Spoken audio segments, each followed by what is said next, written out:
The following message is brought to you by Balsamiq. Balsamiq have decided to support the SaaS district community by donating their sponsored airtime to some of our listeners.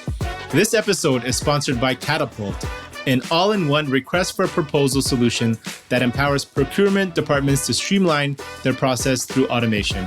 Catapult is a turnkey, full-service RFP platform that services all types of organizations globally. They automate the RFP experience and empower teams to do more. They've had over 700 companies and 4,000 users on board in less than 18 months. They've closed a $3 million seed round of funding, currently capturing 35% of the Fortune 500 companies in the US, and are currently hiring. If you'd like to learn more about Catapult for your RFP bids or are seeking a job with a startup, please visit catapulthq.com. If you'd like to receive a promo code for Balsamiq, or even just thank the folks at Balsamiq for supporting our community, please check out our show notes where we include a link to that promo code specifically for the SaaS district community. Thank you all.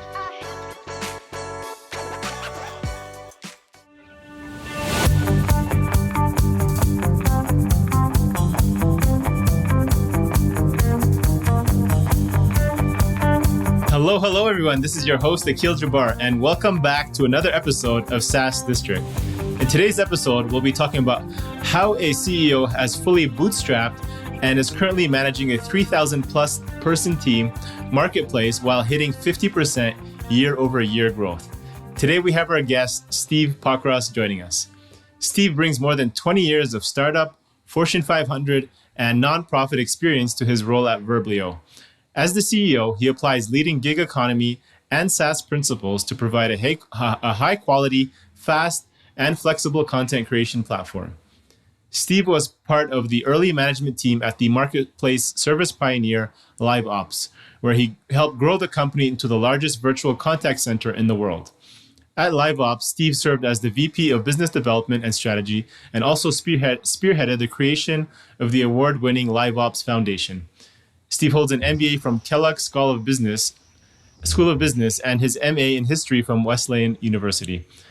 Outside of the office, Steve is a Denver native and enjoys ultimate frisbee, hosting jazz concert history, practicing Portuguese, and spending time with his two little boys. Welcome, Steve. Super excited to have you with us today. Thanks, Akil. It's great to be here. Awesome. So for those who don't know the background of Verblio, can you share what was the idea of launching Verblio as a SaaS content marketplace back in 2010? Sure. In 2010, Verblio was created under a different name. We've actually had three names so far, by a combination of a journalist who is also an entrepreneur and the classic tech founder as well. And so what they were trying to do is to take advantage of some of the trends in the marketplace, also started by LiveOps, one of the companies that I was formerly with, and that's how I met these guys, which was how do you provide a scalable services solution that provides higher quality to provide better results for your companies. And so LiveOps did that by providing better sales calls. You got more revenue with every call that was coming in.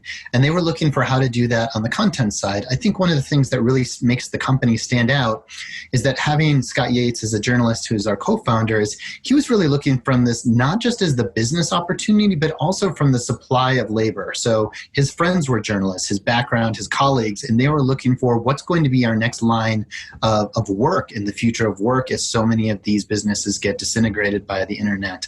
And I think that really the future of work and the future of marketing are is the nexus where Verblio lives. And so we started in 2010, and we have grown significantly since then and morphed along the way as the challenges present themselves. Nice. And you guys have been completely bootstrapped from the beginning. Very, very competitive marketplace, and you guys are still growing 50% year over year growth. Can you share how that happened? Yeah, not easily. So bootstrapping is a really different universe for any of those who haven't tried it or who are deeply steeped in it right now. This is the first company in startup land, which I've been in for over 15 years, that has not had investor funds behind it. And so it requires a really different mentality for how to go to work. I think most of it is really sound and positive for your business, which is most investor guidance out there is to wait as long as possible before you get investors, because you get to keep as much of it for your company and you get as long as control. And then you make the big investment decision when you think it's going to amplify the value of your company as quickly as possible. And you have the deepest assurance it's going to happen, which I think is really a critical piece of it. So I think the biggest difference to me of learning what's a bootstrapped company is that in Bootstrapped's world, you have to make more incremental bets. You can't take as big a risks because your risks have to work. Like, I can't go out and start 3 new product lines and say, one of these works, then it's gold, we're going to be a 10x company. They all have to work at some level, or at least 2 of them have to work, which I think is really good discipline, while keeping an eye on the horizon of what could be your blue ocean strategy that you build towards. That is really the balance.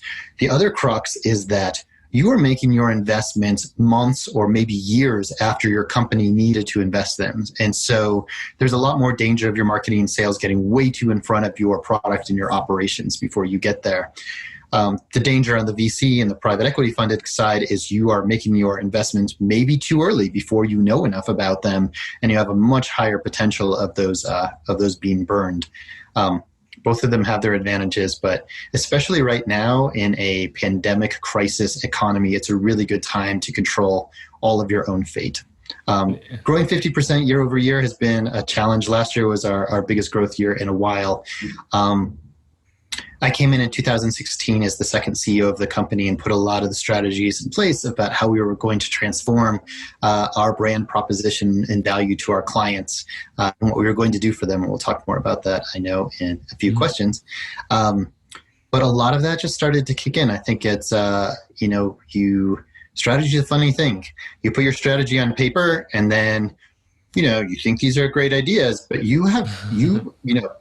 unless it's proven out, this is just a guess by you. You have to have utter confidence, and you're selling it to your board and you're selling it to your team, but deep down you know that this is a pretty big chance of variability here. And then when it starts working, you look at yourself and you're like, wow, man, we're really onto something there. I'm glad I got it.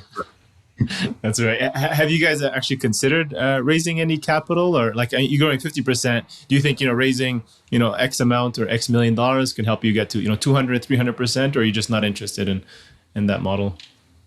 I am deeply conflicted at this point. I'm hitting that point of inflection where we have to make that big decision. And I think there's a couple of things in addition to accelerating. So you take on investment when you're confident in your product market fit and you know exactly where you're going to build on the product and operation side, and also your predictable revenue model clearly says you put in $1 and you get $5 back, and we're pretty close to all those things. But the second piece is the state of the market, which is in a down economy, I think more and more companies are going to be looking about roll-up strategies about how many other companies might not be doing as well, where you could acquire a lot more revenue, add your technology on it, and add more value to it in a really powerful way. So both of those things are on my mind right now. Cool. And then from, we talked a little bit about strategy. So from a product-focused strategy, I see you have kind of multiple kind of products. You guys, I don't know if you guys are testing them or they're all working really well. What was the idea or decision behind adding, multiple forms of content services, right? Such as video, you have content strategy, you have optimizing for SEO, versus staying, very narrowly focused on your core product with your writers, which is, your core expertise, right? I think so. 2 reasons. One is strategy, where the market was going. The second was what our clients were asking us for. So there's a joy of having very vocal clients who give you very direct feedback on what you can do to help them. There's also a risk where if they tell you the wrong thing, you've spent a lot of time building it. So we've got the SaaS marketplace, which a tremendous amount about, which is that one of your recent guests, I think it might have been Neil Patel, was talking about how NPS scores in SaaS keep going down year over year. Most companies start as a product or a feature, and now companies are looking more at solutions. So part of our growth has been, how do we change from a tool, which was this is a place to go to get quality content done at scale and flexibly, which is a very hard thing to do. Anything that brings together SaaS and people together is a lot harder than just the SaaS itself. And there's a reason that so much of Silicon Valley just frowns upon working with people whenever humanly possible, because it's hard. So part of it is we needed to move the solution. The metaphor that I use the most for this is the concept of most of the industry was founded on the concept of your goal as a company is to make dinner, and you want to have a prepared dinner. And so most of the marketplace was like Costco. You basically have a membership and you can show up and you have to pick every single ingredient and start from scratch, but you have access to the food. And I wanted our company to be a lot more like Blue Apron, where we're delivering it directly to your door. Everything's prepared to put in. It still takes work because content doesn't get created by itself. You're not going to get great content for your company unless you add your voice to it. It's a co-creation process. But I wanted to make it as easy as possible, both on the quality side, but also on the experience side, which really relates to the best of marketplace being the quality and the experience being a very SaaS-driven proposition. So part of it was the solution-driven approach. So we really wanted you to choose your content. Is this going to be a blog? Is this going to be white paper? We found so many of our clients using our content for ideas that we'd never even thought of before, and we wanted to capture those and bring those best practices to all of the rest of our clients. And then the second part of our services is more driven on professional services. So this company was really founded on the marketplace and the SaaS combination. And now we really have three legs of the stool, which is professional services. And I think this is more and more important as the future of work evolves into having an ecosystem of partners. So how do we plug and play into your company? We started off as a self-service marketplace. You could use this as that, but you need to have someone on your team running it. And then more of our companies were asking our clients were asking us, what more can you do? Can you do SEO optimization? Can you produce videos out of this? Can you repurpose it? Can you post it on our site? Up to our final place, which was like, give me the whole content strategy yourself. I just want an account manager to run it for you. The interesting thing about that is that 2/3 of our clients are digital marketing agencies, and we always thought that the self-service marketplace was for them. They're the ones coming to us asking to do more and more of their work so that they can be freed up to do more higher value work on their side. So professional services is now 20% of our revenue from 0 3 years ago. Wow. So I guess that's the part where they like to outsource, right? They're not managing people. You guys have to do all the hard work of like managing all the writers and the people to get the work done. I think so. I think there's a lot to that too. With every new SaaS product, you have to learn how that product works. And the same with the marketplace SaaS product, which is you have to learn how to integrate into your system. Someone on your team has to learn every single one of these. So can you just skip that step and just give me the solution I'm looking for? Exactly. Yeah, we actually had Gary Swart, the former CEO of Upworks, who I think he coined the term future of work. So it's cool that you mentioned that. I don't know if you coined it. I have gotten the pleasure of talking to Gary multiple times, and I really love him, and I find him an inspiration. But I follow a lot of his work. Yeah, he's a great guy. And so, speaking of that, you guys are managing over 3,000 writers now across the U.S. How are you keeping track of their expertise while still trying to match them with, the right client and industry? Because this is a problem we hear a lot from, some industries we work with and agencies. They say, how are you going to know about how to write about, the specific topic? Then you have 3,000 writers to pick from that can work with that. Dude, that's the secret sauce. So the quip is we don't do that. So we've rethought the model and we kind of put it on our head. So on its head, and we think that by creating the right incentive structure in your SaaS model, that you can create a solution so that the writers do a better job of matching themselves than you can. A lot of what we're trying to do at Verblio is rethink the model from 2010.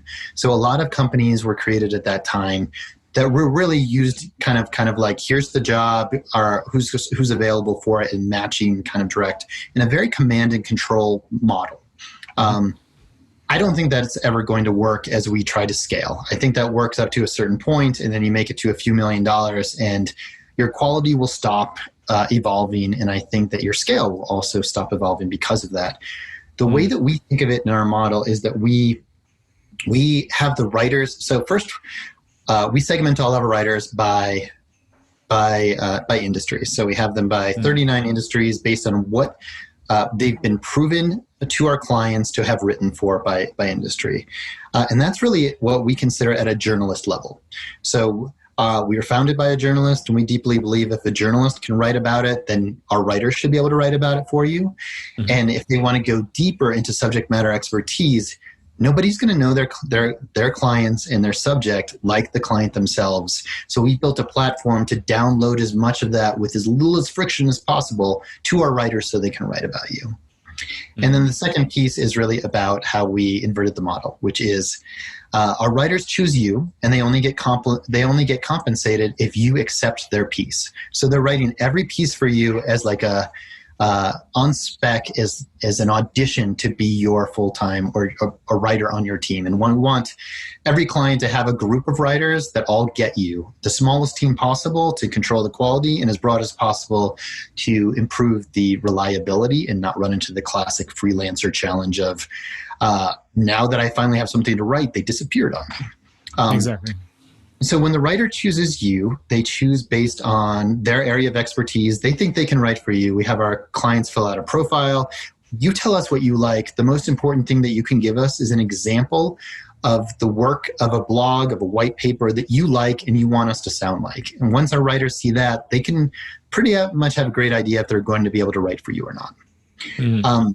And then they have the financial incentive, which they only get paid if they chose right and they show you their work.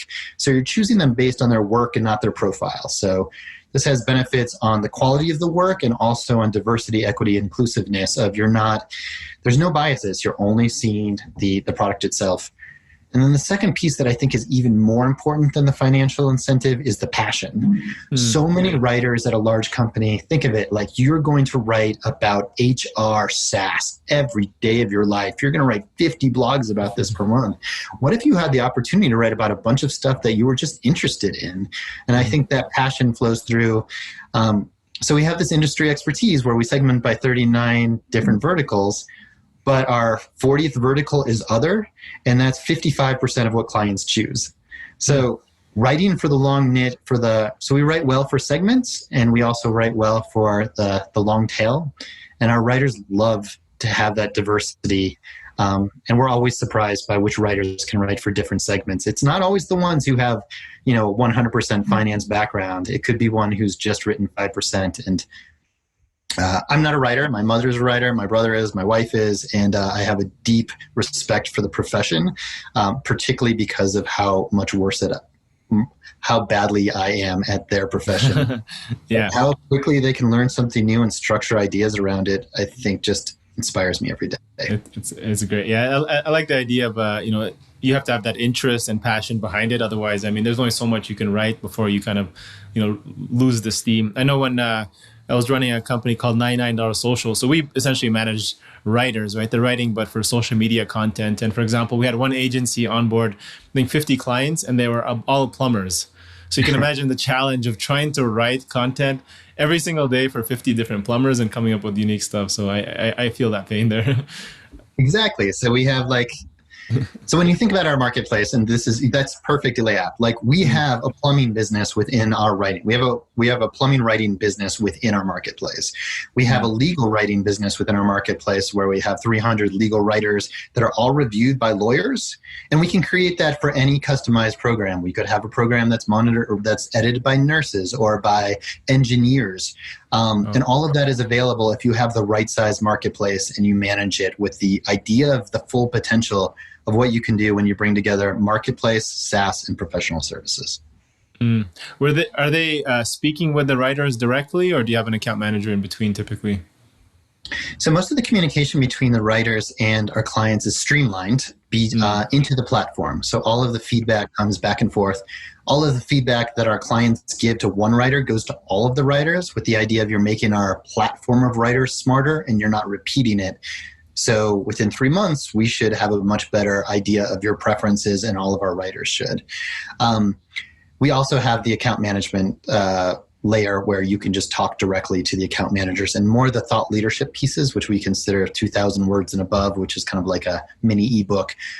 Those have more direct relationship with the writers. But the rest of it is the challenge. How do you do quality content at scale for every niche and do it in a consistent, easy to manage fashion? Yeah, that is a challenge. Well, also, I know like, platforms like Upwork, right? The issue with those kind of marketplaces where there's direct contact, a lot of it just happens where people just get off they'll pay for a little bit and then they get off the platform, right? So it's good you have some kind of control to keep that within your platform. It is, and we also have to add enough value to people not to want to poach our writers, because True. the SaaS platform itself of how to manage the content at scale is also a big part of the value. If it was just one writer at a time, man, Upwork really, that's a big challenge. Yeah, definitely. If I'm a SaaS marketer or SaaS founder, I'm looking to allocate my marketing budget.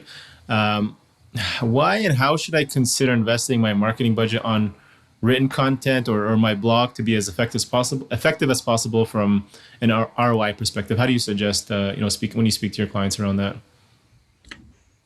So I suggest a couple of things. So one is, it really depends on your long-term goal. If you plan on being in business for a really long time and you're in it for the long haul, you have to invest in content. It's the most cost-effective way to stay in business and get ahead of your competition and to give you a competitive advantage. The classic line is, advertising is ethereal and content is forever. And so you're building yourself a moat.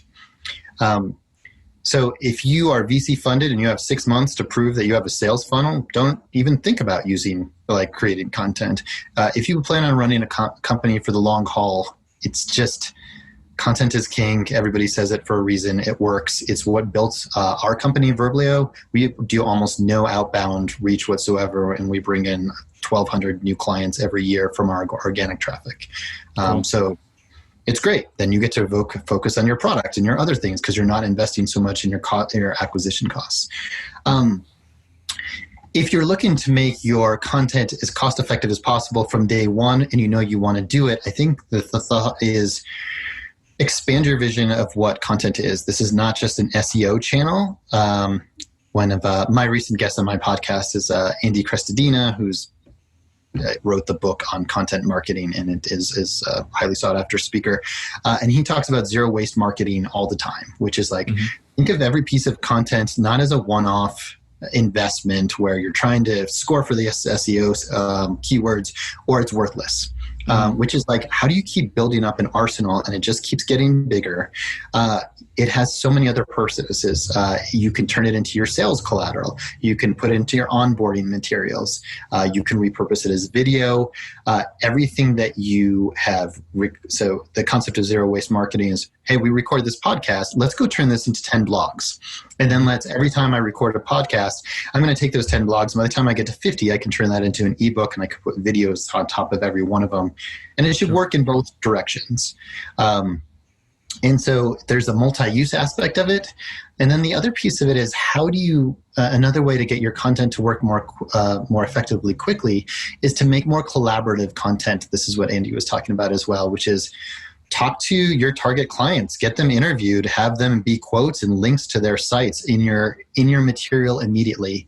I think too many people think of their content as a solo activity. You sit down with a blank cursor and all of a sudden genius flows through you, and the voice goes to your clients and it resonates and everyone reads it.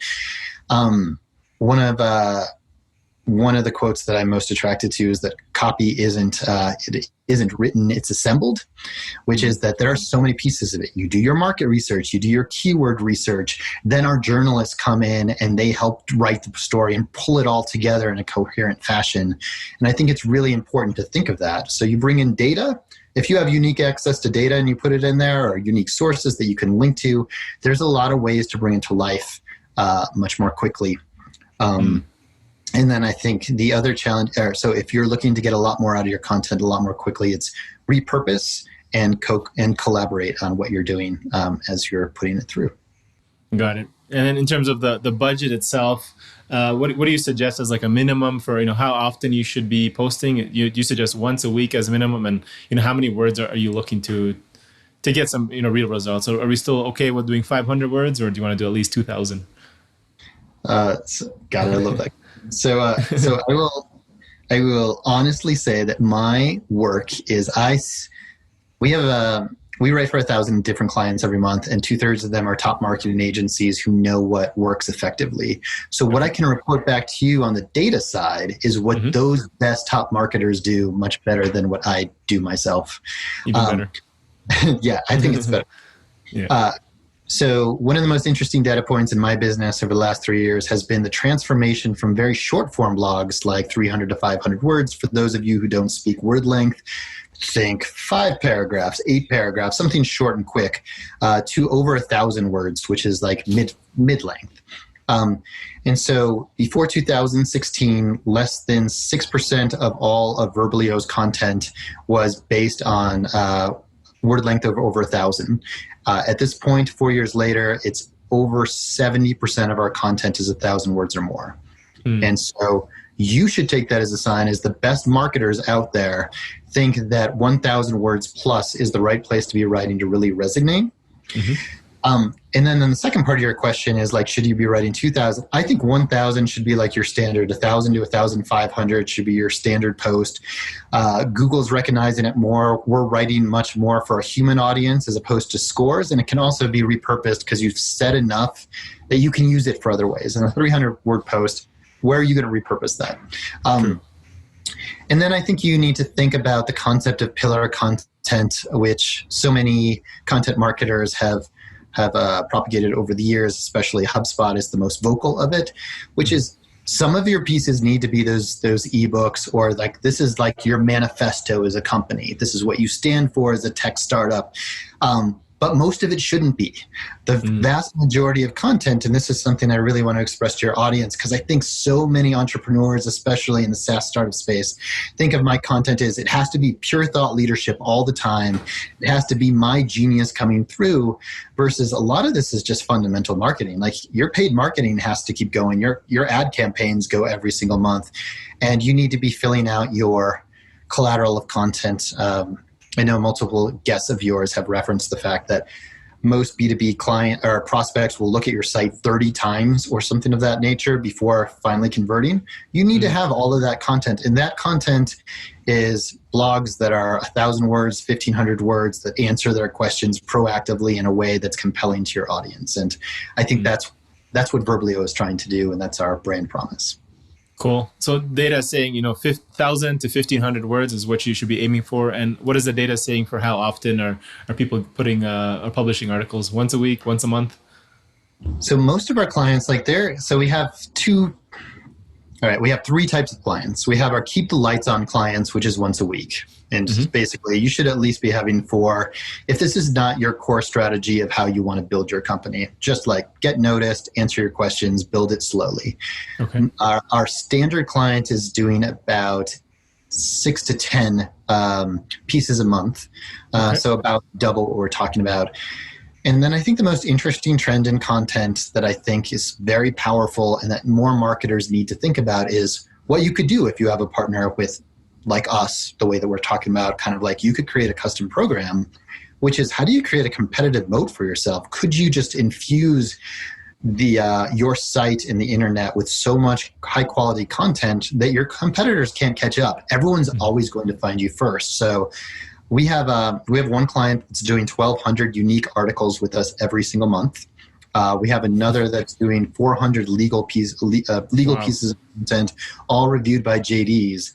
And as marketers, there's nothing better when you create a SaaS platform and somebody comes to you and tells you what you could do even better to help them with. That's the best moment in business. I created something that's so valuable and someone else told me what to do. And I would love more marketers to come out there and say, wow, if you just had a team of 100 former engineers who are writing, or just like 10 engineering editors who could tell me if this is up to code, with 100 kind of tech literate journalists behind them, I would like to produce 200 pieces a month, all with video, put it out there. I want no one to see anyone except for me on every single Google search. All right. Wow. That's good to hear. I mean, glad to have some of those big clients. And then you speak about video, comparing that to written content. So video takes a lot of time and effort to produce, right? You've got to set up, stage, lighting, more expensive equipment versus, writing. How have you seen the results, when comparing to use video marketing right now And how should we look at that when we're focusing on both channels, or should we just focus on just writing for content marketing?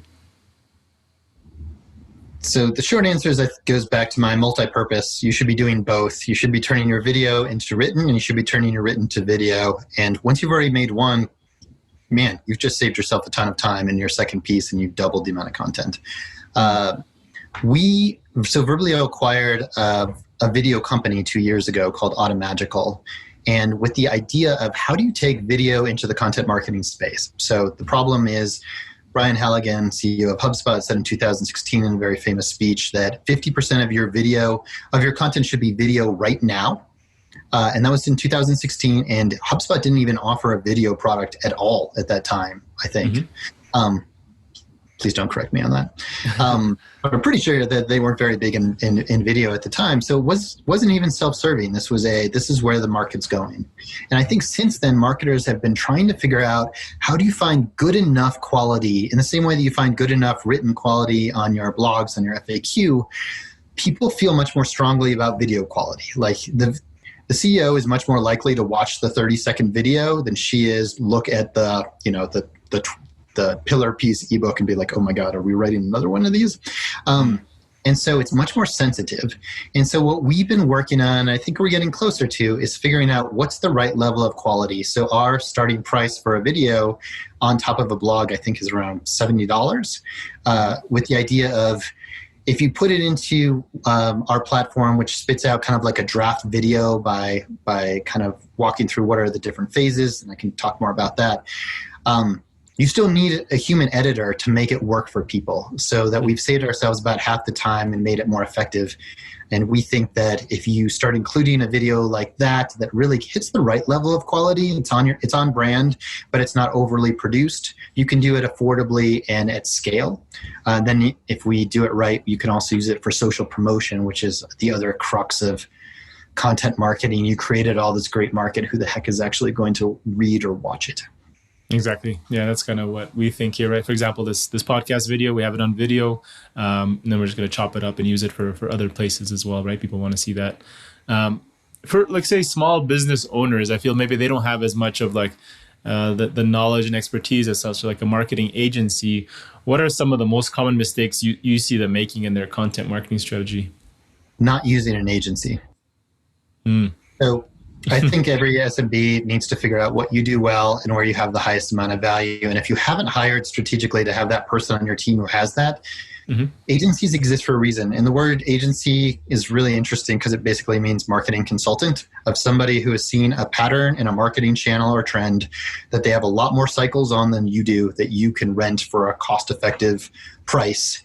And they can bring you that value very quickly versus you learning your own mistakes. We as tech startups, we have so many opportunities to make mistakes in so many different areas. And the more expertise that we can leverage to bring us that expertise without having to learn more mistakes along the way, the better off we'll be. So I think, let me just take a step back on the concept of marketing trends. So every marketing trend has its arc, right? First it comes out, there's a unique market opportunity because nobody knows how to use it. LinkedIn exists now, Facebook exists now. How are we going to take advantage of it?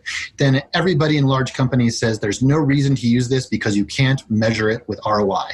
And then so all the big companies avoid it, which gives any small, nimble company the opportunity to kick their butts. Because you get it quicker than they do. And it all starts out with some nimble marketer inside of a company figuring it out. Once they figure it out once, they become a marketing consultant and takes it to the market, and then they start to get a lot more reps on doing this marketing trend until you start to lose that arbitrage play, which luckily SEO hasn't done, but the game does keep changing. So I would say take the few marketing dollars that you have, put it towards an agency to make sure that you're doing it right. There's that concept that Rand Fishkin talks about of the T-shaped marketer, where there's so many thousands of things you need to know in order to be a marketer. And today, I got a marketing degree from Kellogg 20 years ago.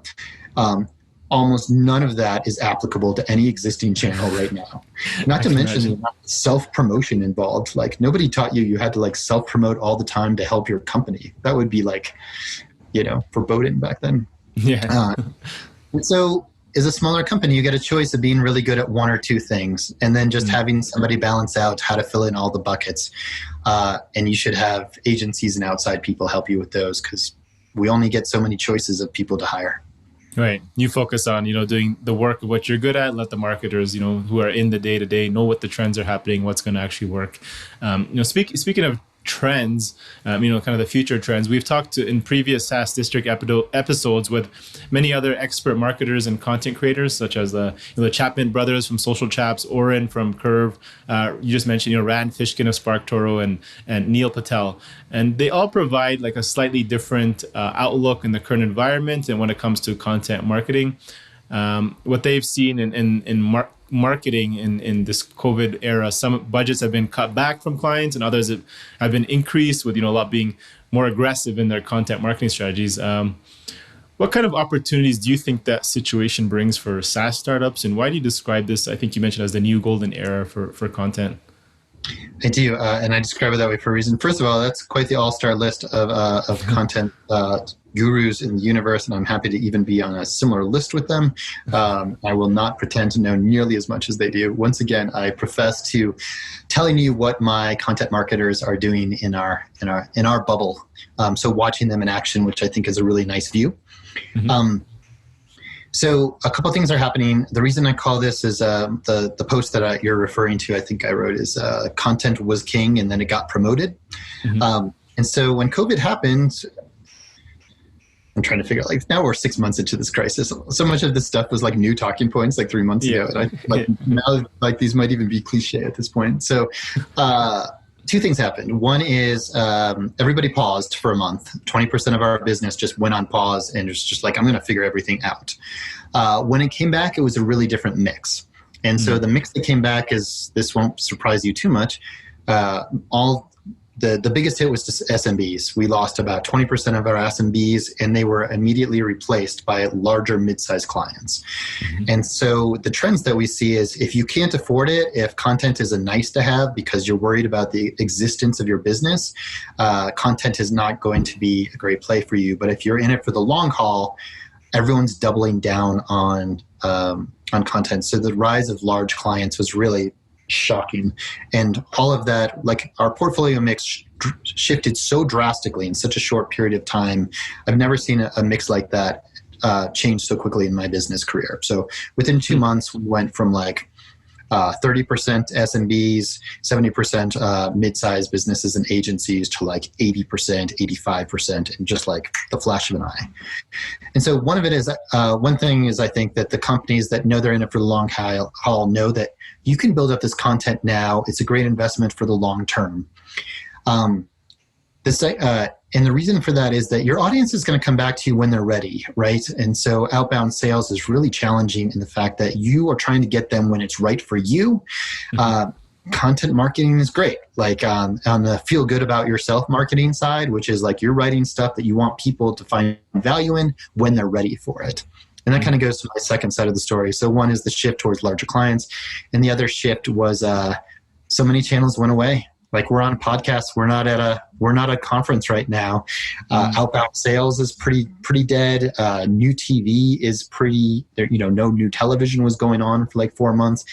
There's very little out there that you should be doing. So take advantage of one of the most cost-effective channels that used to be amazing, and now it's not just amazing, but it's also one of your only options.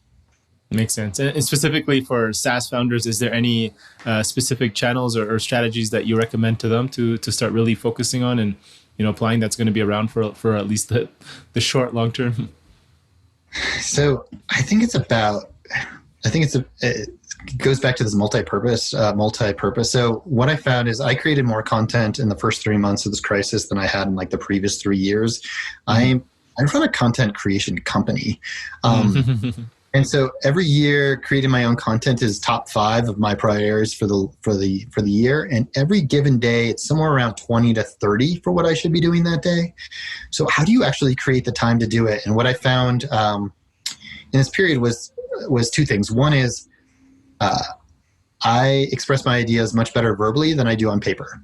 And so I started my own podcast, and I started talking to a lot more top folks like yourself as far as like, this is going to be where my content starts. It's going to start in my most comfortable channel. So my advice to startups and tech gurus is go out and find the channel where you can express yourself the easiest. If you're a writer, great. That's fantastic. I'm not.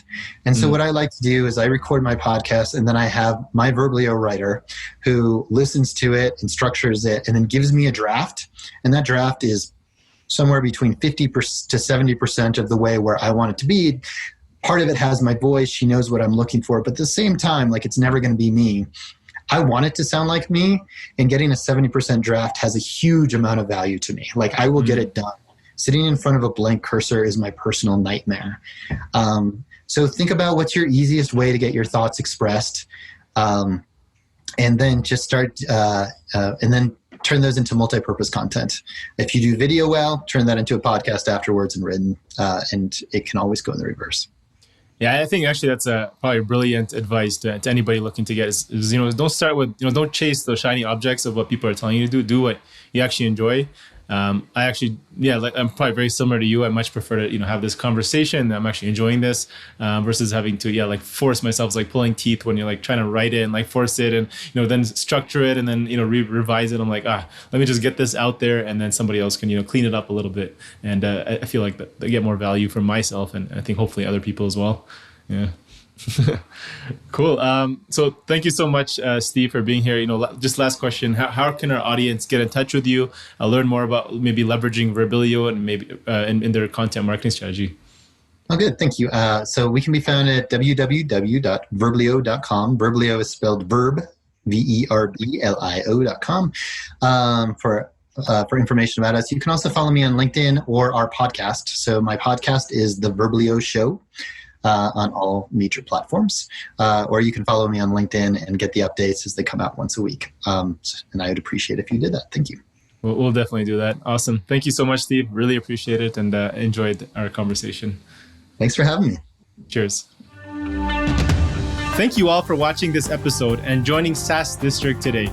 Don't forget to like, subscribe, and hit the bell for future episodes where we interview top leaders in the SaaS industry. If you're a SaaS company looking to grow and unlock the true value of your business, get in touch with us at Horizon Capital, and myself or one of our consultants will provide a free assessment to help you get there and hit your goals. If you have any feedback or suggestions for this podcast, please comment down below and help us improve our content for you all. Thanks again, and see you on the next one.